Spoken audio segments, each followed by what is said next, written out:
The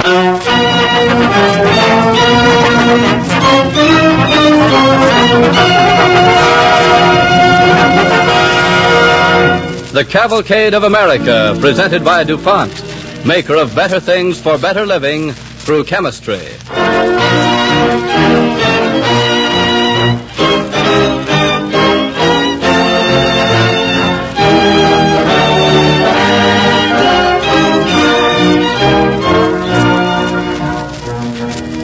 The Cavalcade of America presents Carl Swenson in the story of Joel Chandler Harris, an original radio play written by Arthur Miller. Joel Chandler Harris, recognized throughout the world as one of our nation's great writers of folklore, whose tales of Uncle Remus have endeared him to millions. Supporting Carl Swenson in the role of Joel Chandler Harris are the Cavalcade Players. Our orchestra and the original musical score are under the direction of Don Voorhees. DuPont, maker of better things for better living through chemistry, presents Carl Swenson as Joel Chandler Harris on the Cavalcade of America.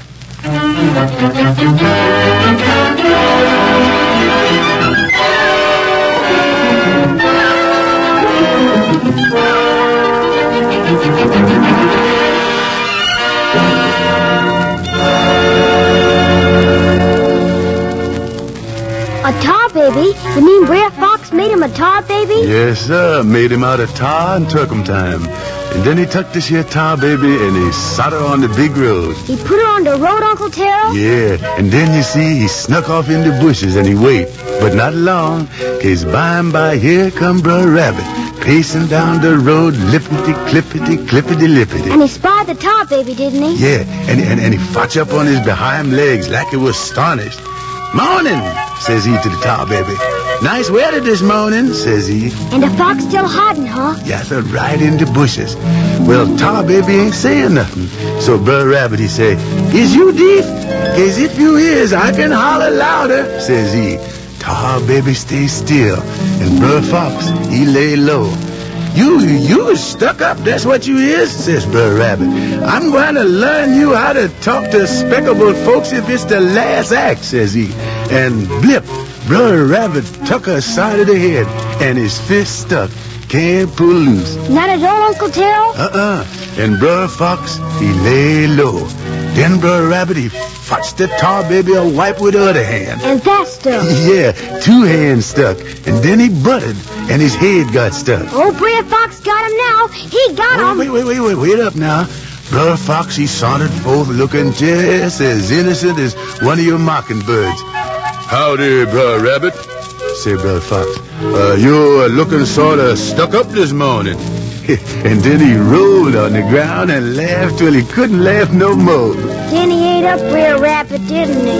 Well, that depends, Joe. Now, some folks say that Br'er Fox laughed himself so sick he just couldn't think about eating nothing.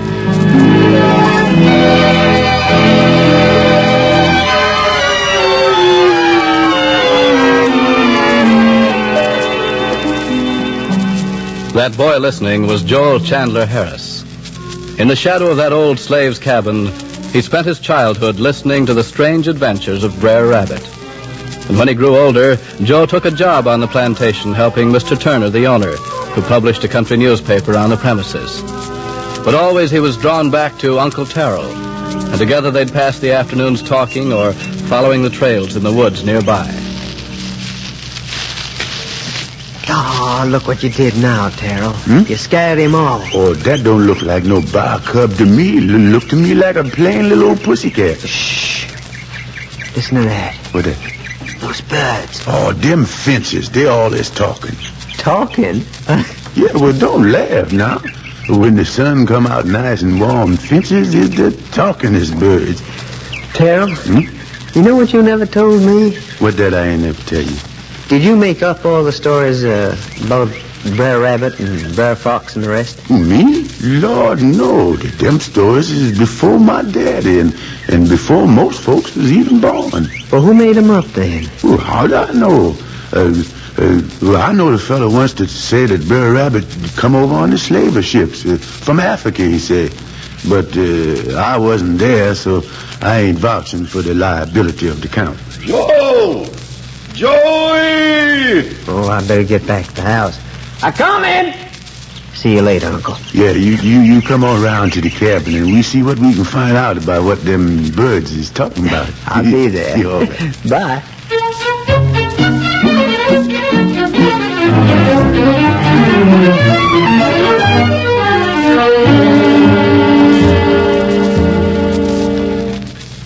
But, Joe, the man went so far as to write you a letter all the way from Macon. He must be convinced you're good enough to hold a job. Yeah, but that's a big city newspaper. You got to be a real newspaper man. Now, look here. You've got plenty of experience, and I'll wager there ain't many down there has read the books you have. Well, it ain't that, Mr. Turner. They're going to laugh at me. Well, I hope you know what to think of a man who'd laugh at a boy because he's little thin and got red hair. No, I mean my stutter. I can't talk well. I better stay here. Now, staying here ain't going to get you no place. Time's changing, Joe. It's the big cities where a man can make something of himself. You got too much in you to be hiding that out here. There's just one thing I want to tell you, though. They're saying now that if a man's got money, there ain't nothing else he needs. I just hope that if I didn't teach you anything else, you'll learn to be yourself, just what you are, and what nobody will pay you to become. I guess there's a lot of things I never thanked you for, Mr. Turner. Now, go on, pack your trunk, and get well, along. And stop thinking that a man only is as good as he looks in the mirror. It ain't so, Harris. I don't guess it ever was.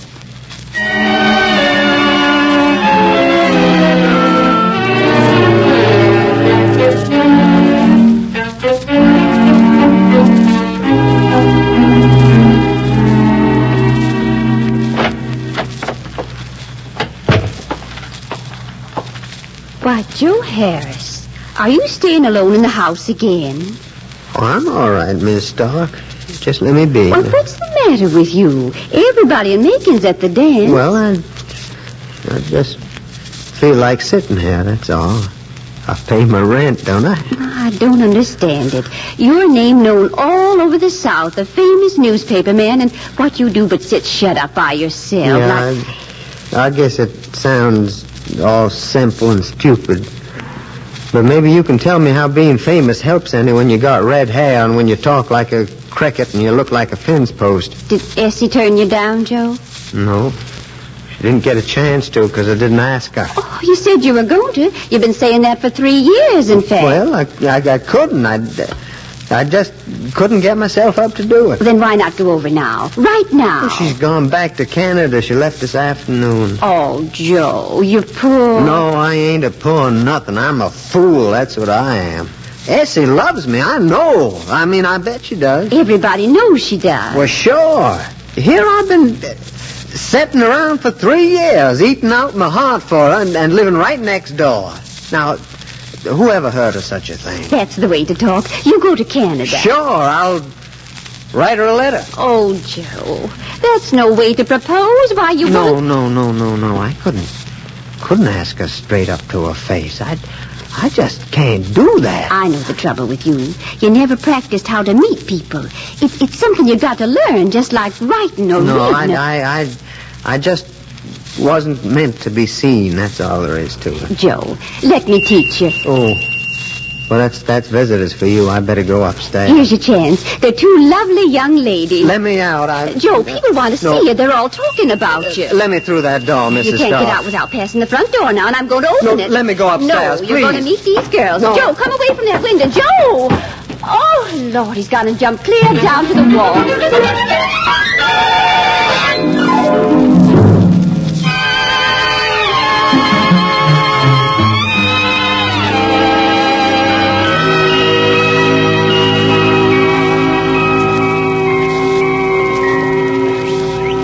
Essie, ever since you come back from Canada, I wanted to bring you out to the park here.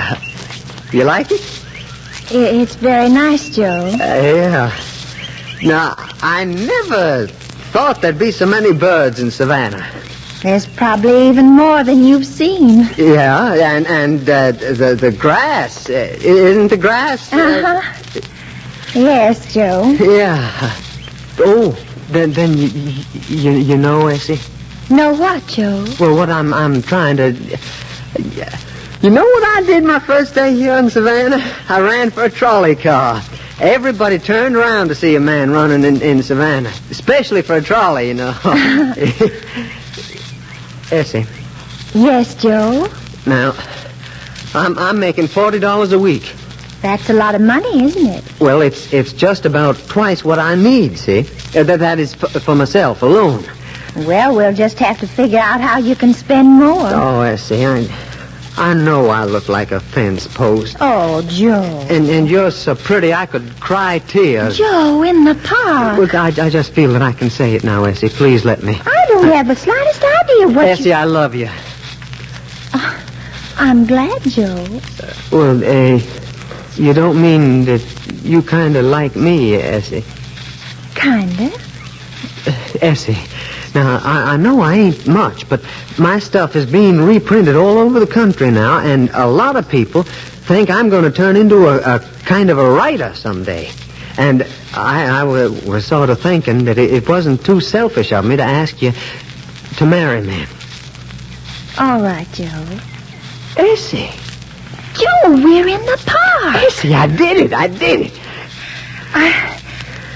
I just want to ask you one question, Joe. And I want the answer from your heart. Essie, you know I couldn't lie. Then tell me, why do you love me? Why? You ought to be able to answer that, Joe.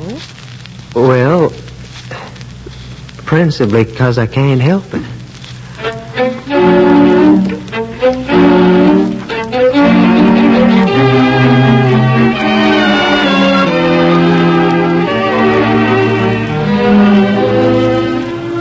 I don't care how good he is. If a man can't tend to his job, he's got no place on the Atlanta Constitution. Well, maybe you're right. I just said that Oh, here he is.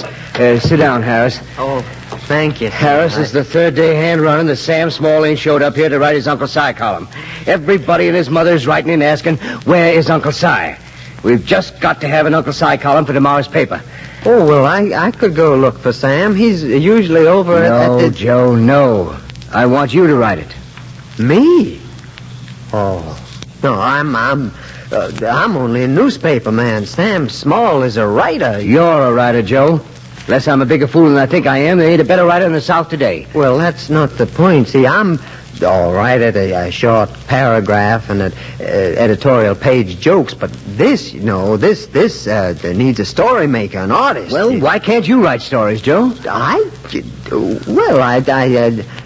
It's like asking an ant to fly. Well, it's too bad I don't agree with you, Joe. Now, just sit down. You can have my office. Now, Captain Howell, it just ain't... Joe Harris, take your head in your two hands and knock me out a story for tomorrow's paper. No, now, just a minute. Now, good luck, Joe, and make it good. Yeah, but what do you think I am? Pull a story out of the air just like... I can't write it. Maybe something about the plantation or...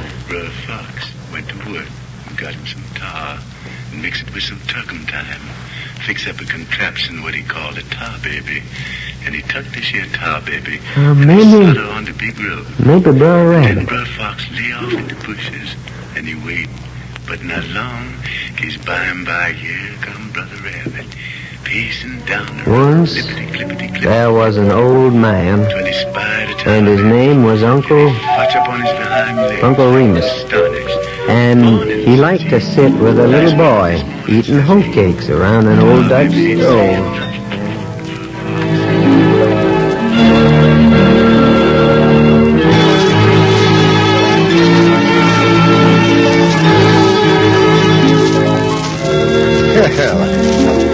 I can't understand with you, Joe. Why don't you smile? Now, look at this mail you're getting. Oh, it's wonderful. I think it's just wonderful. Oh, look at him, will you? Whole country going crazy about Uncle Remus, and the author stands there like an undertaker. Now, what's wrong, Joe? Why don't you read the mail? Yeah. Well, I looked at a lot of the letters. I'm just so grateful. I don't quite know what to say. Grateful. Man, you ought to be proud. Look at these sacks of mail, and all for you. Well, no, Captain Howell. I kind of think these letters are for Uncle Remus and Br'er Rabbit. Uncle Remus. Hundreds of people have heard stories about Br'er Rabbit, but it took a writer. Yes, sir. And a great writer to put him down. Oh. I don't get the feeling I'm writing stories when I write Uncle Remus. I feel like I'm saying what millions have said in the darkness of night around open fires, or in the noonday rest in the fields, or in the orchards of 1,000 farms. It's like my hand is kind of helping America to remember a time in her history that's passing away now, when the world had room enough for an old colored man and a little boy to set half the clock around talking and listening while the red fox sniffed behind the old smokehouse on a summer afternoon. See, that's what I want folks to find in these stories, Captain Howell. Kindliness and comradeship. That's Uncle Remus.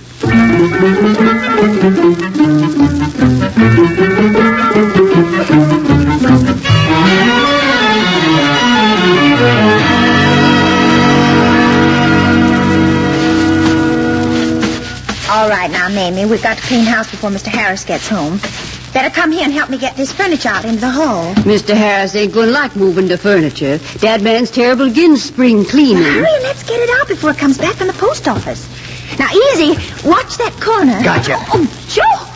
Joe, you scared me near to death. Put that table down, Essie. You snuck up behind my back, but sure as I'm alive, there ain't going to be no spring cleaning again this year. But, Joe, the house has got to be clean. Essie, I don't see nothing dirty in this house. Because you don't look. Well, if you stop looking, then we'd both be happy. Oh. Yes, I can't stand it. It just makes me feel like you're turning me upside down and shaking me out. Oh, Joe, I don't know what I'm going to do with you. Well, you just sit down and let's look over my mail. Maybe you can go and see how the roast is coming, and don't move nothing. It's a nice warm day and fine for just taking it easy. Yes, sir, Mr. Harris. Essie, got a little surprise for you. There's a letter here from Mark Twain. No. Let me open it. No. Now, we're going to leave that one for last. Now, here's one I started to read. It's from London. Yeah. Professor from Cambridge University. Says, Dear Mr. Harris, we have discovered that your identical Brer Rabbit stories are told by natives in India, Burma, the Amazon country, the Congo. Well, what do you know about that, Essie? Brer Rabbit sure done a mite of traveling, huh? Isn't it remarkable? The same stories. Well, it ain't so remarkable at that, I guess when people get to feeling low, it's just as natural to make believe they're a rabbit always escaping from the fox in India and Burma as it is anywhere else. What's this from the publisher? Oh, yeah, he says the Hungarian edition of Uncle Remus is off the press. Hungarian? Yeah. That's 27 languages Remus is in. Oh, Joe. Yeah. I almost feel like a somebody, Essie. You are, Joe. You're a famous writer all over the world. Oh, well, not really. Look what Mr. Riley said about you. Oh, Foot. James Whitcomb Riley thinks I'm a great writer, mainly because I don't press my clothes either. Come on, Joe. Let's see what Mark Twain says. You're all right now. Now, hold your breath. Let's see. I guess I'm not the only one who thinks your work is worthy to live. I can tell you confidentially that within the next day or so, you'll be getting an invitation to visit Teddy Roosevelt at the White House. Joe! Now, wait. Now, look what else. I'll be there myself, so it'll be a fine chance to meet and talk things over.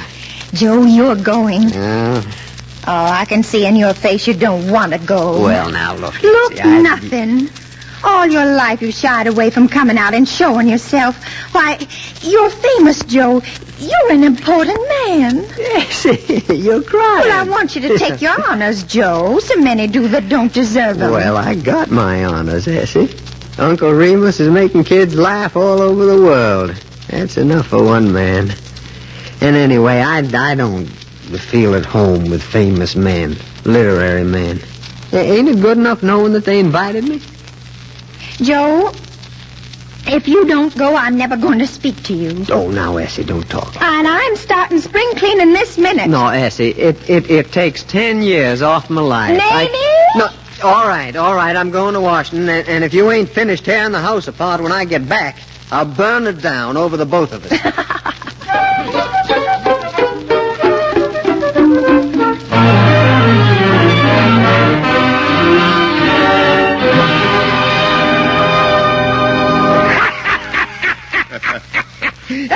Roosevelt, I never imagined the president would ever dare laugh so Well, loud. heaven help the country, Mr. Train, when the president forgets how to laugh.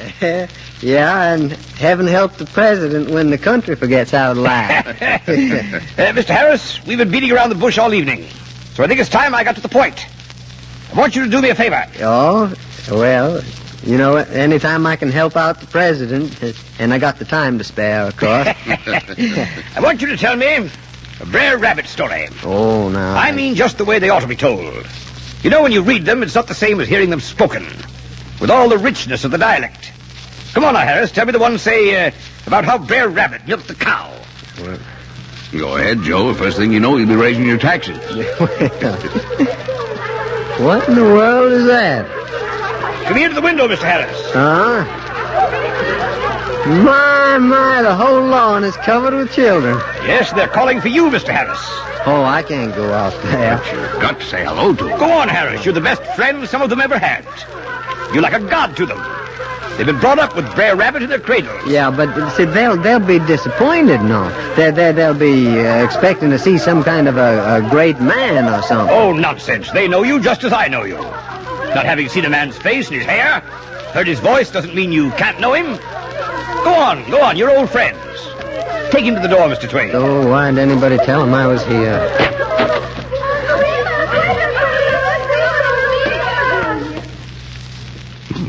Say something, Joe. They're waiting. Howdy, children. Would don't nobody say howdy to me? Why, he's white.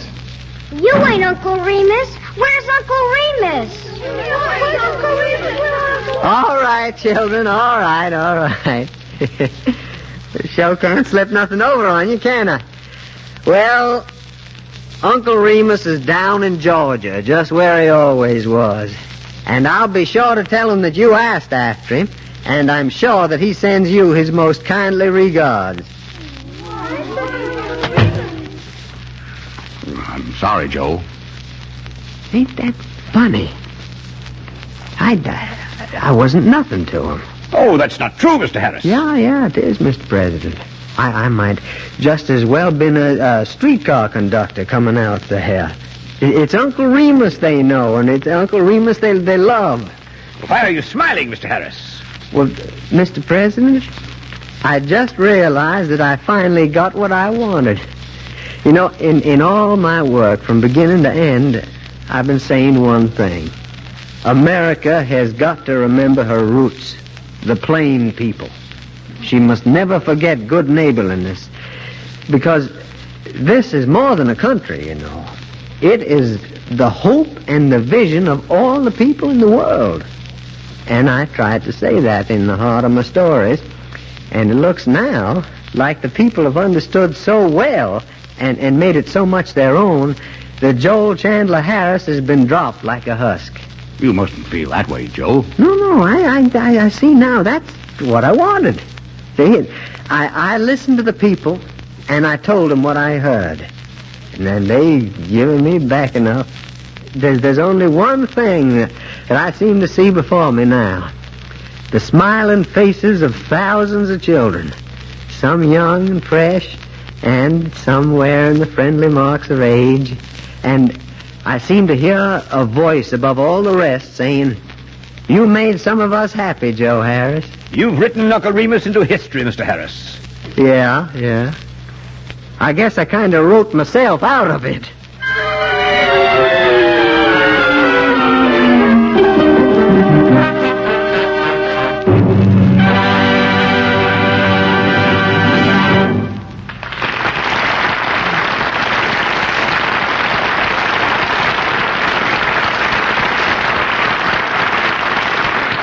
Our thanks to Carl Swenson and the Cavalcade players for their performance of the story of Joel Chandler Harris, whose gentle stories of Uncle Remus have enriched the folk literature of our people.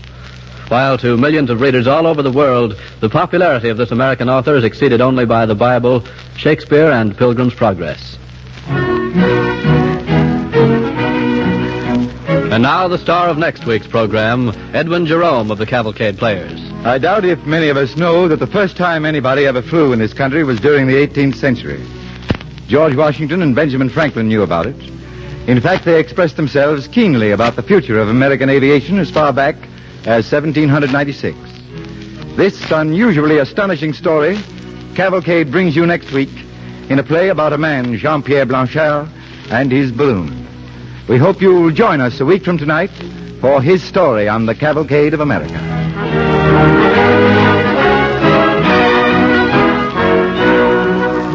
On the Cavalcade of America, your announcer is Clayton Collier, sending best wishes from DuPont.